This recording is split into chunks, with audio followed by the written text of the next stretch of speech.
Hadir bersama saya, Sally Siregar, dalam Berita Dunia. Kami akan menyajikan informasi terhangat yang terjadi di penjuru dunia untuk Anda.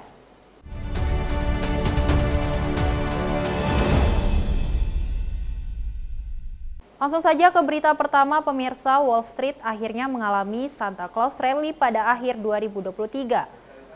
Di tengah harapan membaiknya Main Street alias ekonomi real pada 2024, laju inflasi yang menguat sejak pandemi COVID terus melandai, meski ketidakpastian non-ekonomi meningkat memasuki tahun 2024. Pembelanjaan konsumen di Amerika Serikat tetap kuat di tengah tingginya laju inflasi, terlihat dari data penjualan jelang Natal dan pergantian tahun. If you're looking to put a present under the tree for your kids or celebrate for the holidays, you want to see, are you able to do that? The Federal Reserve wants to see, are they able to do that? And companies, as they're forecasting into 2024, retail sales are very important for them because they're going through their budgeting process right now, and they need to get a better sense of, has the consumer started to pull back on spending? What are the categories that they have, if they have at all? Laju inflasi yang di AS sempat memuncak pada Juni 2022, akhirnya mereda selama 2023, seiring 11 kali kenaikan suku bunga acuan oleh Bank Sentral AS atau Federal Reserve. The conundrum for the Fed is that the economy is still roaring ahead. Third quarter GDP growth was 4.9%, revised upward now to 5.2% on an annualized basis. That's nobody expected that, and it is counterintuitive that they've been raising rates so aggressively. That should be throwing cold water on things, and in fact, the economy is, if anything, accelerated. Terakhir kali The Fed menaikkan suku bunga acuan adalah pada pertemuan Juli 2023. Lalu dalam pertemuan terakhir untuk 2023 pada Desember, The Fed juga mengisyaratkan siap untuk mulai menurunkan suku bunga acuan pada 2024 sebanyak 3 kali. Sebagian analis menilai ini bisa dimulai pada awal tahun sekitar Maret atau Mei. Well, some borrowing costs for consumers and businesses have already started dropping just in the expectation that policymakers at central banks will cut their interest rates in 2024.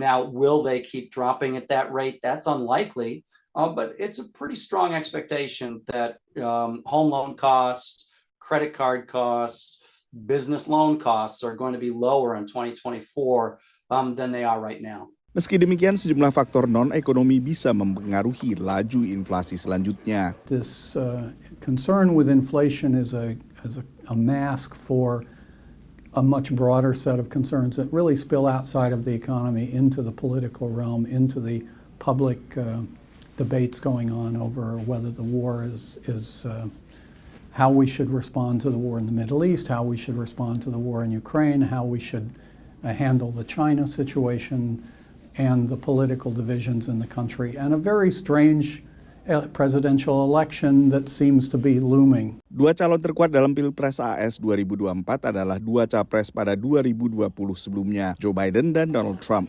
meski posisi ditukar dengan Biden sebagai petahana. Dari Washington DC, Nova Purwadi dan tim VOA. Para petani Spanyol mengatakan suhu ekstrim mengakibatkan anjloknya produksi minyak di negara tersebut. Spanyol adalah produsen minyak zaitun terbesar di dunia, dan rendahnya tingkat produksi ini terjadi di tengah naiknya permintaan global, sehingga memicu lonjaknya harga minyak zaitun dunia.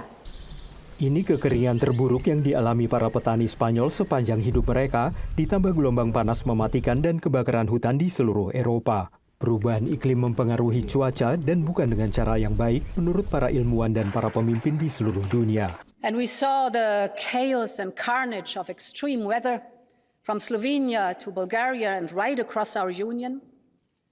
This is the reality of a boiling planet. Cuaca ekstrim mengganggu produksi minyak zaitun di Spanyol, yakni produsen terbesar di dunia yang menyediakan sekitar setengah dari pasokan dunia. Spanyol menggabungkan metode penanaman zaitun tradisional dengan inovasi modern sehingga menghasilkan minyak zaitun berkualitas tinggi yang dikonsumsi di seluruh dunia. Tahun lalu menjadi tahun terpanas yang pernah tercatat di Spanyol, dan 2 panen terakhir hanya mencakup sekitar setengah dari panen tahun-tahun sebelumnya. Kekeringan mencemaskan para produsen yang tidak memiliki harapan bahwa panen tahun depan akan lebih baik. Harga minyak zaitun Spanyol naik 2 kali lipat dalam 2 tahun terakhir karena kurangnya pasokan. And this is the reality, which means low production, the demand still is strong, and the prices are going up. Permintaan global akan minyak zaitun Spanyol meningkat setiap tahun karena semakin banyak orang menyadari manfaatnya bagi kesehatan. Namun pohon zaitun membutuhkan air dan kekeringan telah memicu perdebatan tentang siapa yang harus mendapatkan prioritas untuk sumber daya berharga yang semakin langka ini. In Spain, right now, we have a big demand of water. The drought is extreme. In olive oil, we need water. And for us, as farmers, it's a shame to see the golf courses. Organisasi Meteorologi Dunia mengatakan planet Bumi masih jauh dari pencapaian target iklimnya dan respons global masih jauh dari harapan. Sementara di Spanyol, produsen minyak zaitun Edward Pons dan para petani lainnya mengatakan perdebatan mengenai penggunaan air perlu ditingkatkan untuk melindungi sumber daya air yang semakin menipis ini. Dari Arlington, Virginia, saya Helmi Yohanes dan tim VOA. 1 tahun setelah runtuhnya ekonomi Sri Lanka, kondisi negara pulau itu semakin membaik berkat bantuan dana talangan dari IMF. Namun jutaan warga berpenghasilan rendah masih mengalami kesulitan karena paket reformasi ekonomi itu datang dengan berbagai persyaratan ketat. Antrean bahan bakar yang mengular, rak-rak kosong di toko-toko makanan, protes penuh kemarahan di jalanan. Itu adalah pemandangan tahun lalu di Sri Lanka ketika negara ini bangkrut. Tapi kini tidak ada lagi antrean, pasar-pasar penuh dengan makanan, dan ibu kota Colombo tampak tenang. Presiden Ranil Wickremesinghe yang mengambil alih kekuasaan setahun lalu setelah para pemrotes menyerbu kediaman pendahulunya, menyatakan optimisme akan kebangkitan ekonomi negaranya saat ia berkunjung ke New Delhi belum lama ini. I have explained that I have set Sri Lanka firmly on a path of economic reform and that Sri Lanka is already witnessing the stabilizing outcomes of these measures. Peningkatan terjadi dan wisatawan kembali berdatangan. Ini kabar baik bagi perekonomian yang bergantung pada pariwisata. Pemadaman listrik selama berjam-jam juga sudah berakhir. Namun harga makanan, bahan bakar, listrik, dan obat-obatan terus melonjak dan berdampak besar pada jutaan orang yang berpenghasilan rendah.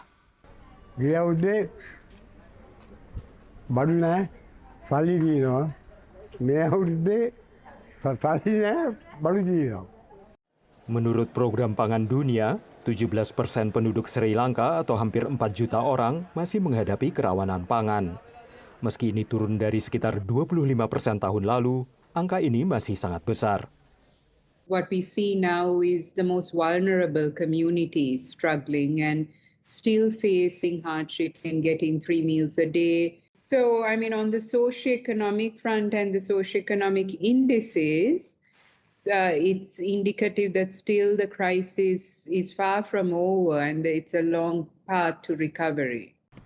Paket dana talangan sekitar $3 miliar dari Dana Moneter Internasional IMF pada bulan Maret lalu telah membantu menghapus label bangkrut pada negara ini.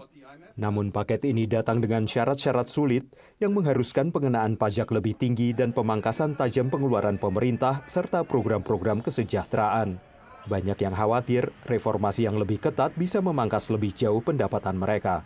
Meski reformasi mungkin membangkitkan penolakan warga, pengamat memperingatkan Sri Lanka harus tetap berada di jalur yang benar. The worst is seemingly over, but it can come back if the present trends don't continue and if the government of the day does not plan and execute the policies that it has outlined in a judicious manner. Dan dengan pemulihan ekonomi di Sri Lanka tampak masih temporer, maka ketidakpastian tetap terjadi, terutama bagi warga yang kehidupannya belum mengalami peningkatan. Dari Arlington, Virginia, saya Helmi Yohanes dan tim VOA. Jepang menetapkan hampir 5,3 miliar dolar untuk anggaran pertahanan tahun fiskal 2024 sebagai bagian peningkatan berangsur anggaran pertahanan hingga 2% pada 2027. Di dalam negeri, kenaikan ini mengundang pro dan kontra dari publik maupun dari perusahaan yang menjadi kontraktor militer. Bagi kebanyakan orang, banyak perusahaan-perusahaan global di Jepang lebih dikenal sebagai produsen TV, mesin cuci, barang elektronik lainnya, atau mobil. Tapi banyak di antaranya juga terlibat pembuatan persenjataan. Mitsubishi ikut membuat jet tempur dan rudal. Toshiba membuat baterai standar militer. Subaru ikut memproduksi helikopter militer, sementara produsen AC Daikin punya bisnis sampingan memproduksi peluru. For the Japanese defense companies, the self-defense forces are the only buyer. So it's not so easy for those companies to make profits by making weapons. And because of that, several, particularly smaller companies, are now going away from those defense industries. Di luar produsen elektronik besar, lebih dari 100 perusahaan Jepang telah beralih dari sektor pertahanan dalam 2 dekade terakhir. So the Japanese government decided to give subsidiary to those Japanese defense companies who are suffering. And by doing so, we are trying to maintain our indigenous defense build-up capabilities.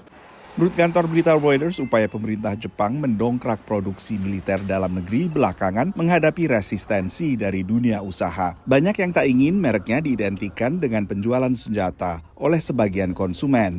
Pemerintah Jepang telah mencanangkan penambahan anggaran pertahanan sebesar 315 miliar dolar dalam 4 tahun ke depan. Penambahan anggaran ini sedikit bertolak belakang dibandingkan sikap defensif dan pasifis Jepang selama ini. Tapi bersamaan dengan semakin agresifnya Tiongkok, terutama di kawasan Laut Cina Timur.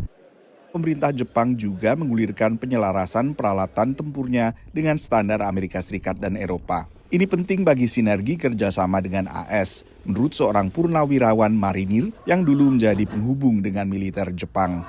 What hardware do you need? What resources do you need? What capabilities do you need to defend your country?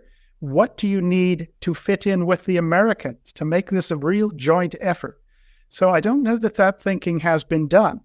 Karena pengalaman kelam saat Perang Dunia Kedua, opini publik di Jepang selama beberapa dekade cenderung anti penambahan anggaran militer. Tapi survei baru-baru ini oleh pemerintah Jepang menunjukkan bahwa 40% warga kini mendukung penambahan anggaran pertahanan, naik dari hanya 29% 5 tahun sebelumnya. Selain ancaman Tiongkok, pergeseran opini publik juga terjadi akibat maraknya uji coba rudal oleh Korea Utara.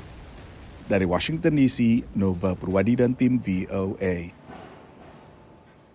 Pemirsa, sejumlah indikator ekonomi terkini mengisyaratkan ekonomi Amerika Serikat menghindari resesi dan mencapai soft landing, alias pendaratan empuk setelah bertahun-tahun kepanasan dengan inflasi tinggi. Apa yang berada di balik tetap kuatnya ekonomi, dan faktor apa saja yang bisa mengusik pertumbuhan ekonomi? Berikut beritanya untuk Anda. Indeks harga pengeluaran konsumsi pribadi atau PCE di Amerika Serikat melemah ke angka 2,6% dibandingkan tahun sebelumnya.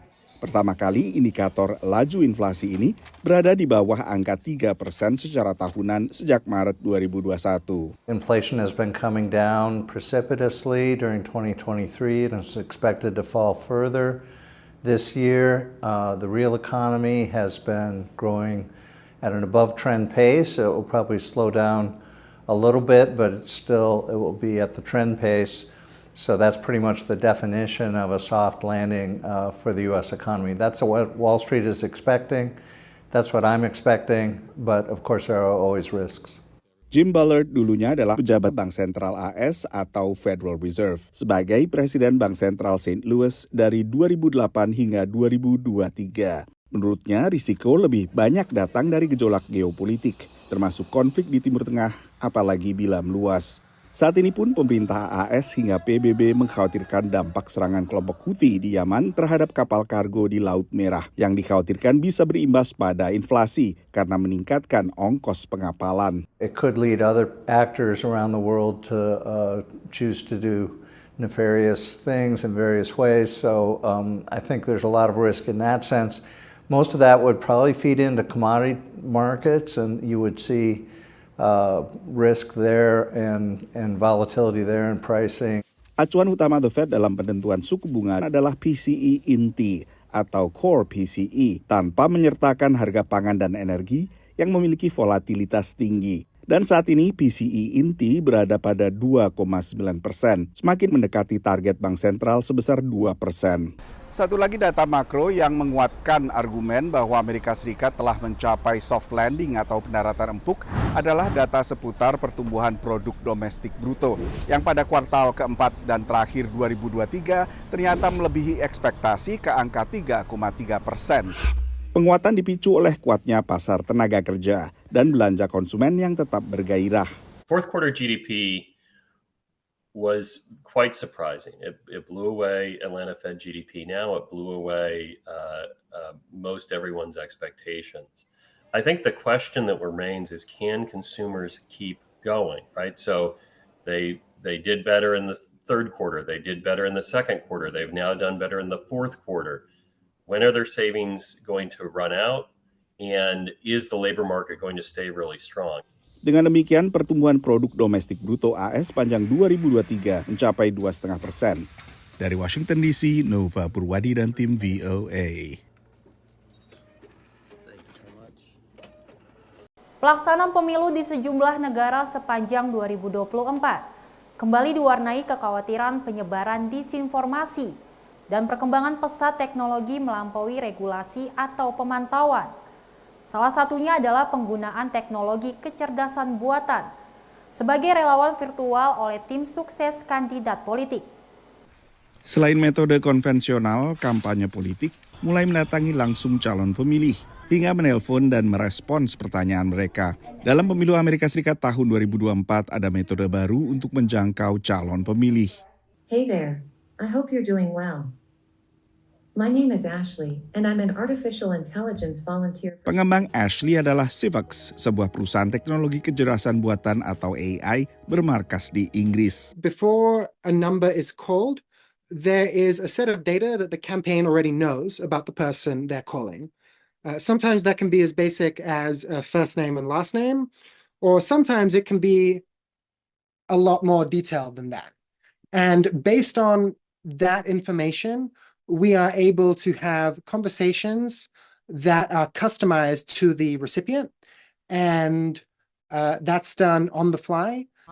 Ashley dirancang untuk berinteraksi dengan warga Pennsylvania, mewakili bakal caleg Partai Demokrat, Shemaine Daniels, menjelang pemilihan pendahuluan pada April dan pemilu legislatif pada November. This is an opportunity to really amplify the number of people and the types of people who participate in the campaign process. Daniels sendiri pada pemilu legislatif sebelumnya 2022 kalah tipis dari pesaingnya dari Partai Republik. Tak hanya Amerika Serikat yang menggelar pemilu pada 2024 ini, sekitar 40 negara juga menggelar pemilu, termasuk tentunya Indonesia, Taiwan, Pakistan, dan juga Rusia. Dan di setiap negara ada pro dan kontra mengenai penggunaan teknologi kecerdasan buatan. Salah satu kekhawatirannya adalah sejauh mana teknologi seperti ini bisa diandalkan. The kinds of technologies that are capable of those conversational components are not reliably saying the things that sort of might be indicative of what the policymaker or the person running actually believes. Belum lagi tak banyak regulasi yang mengaturnya. We do not have the kind of ethics infrastructure or oversight infrastructure or even the public education to respond to the fact that we can now create a bunch of artificial entities that put information out there. They just pollute or can pollute our information ecosystem. And it's not just that we don't have the tools to fight that. People aren't quite prepared. Like we see this all the time when people go to use ChatGPT for something and then are surprised when it hallucinates or makes up some thing that's not quite true.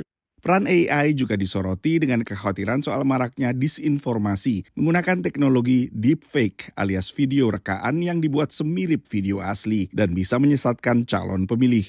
Dari Washington DC, Nova Purwadi dan tim VOA. Pemirsa, konsumen di seluruh dunia terbiasa melihat versi made in China pada produk yang mereka beli dan disukai karena harganya yang relatif murah.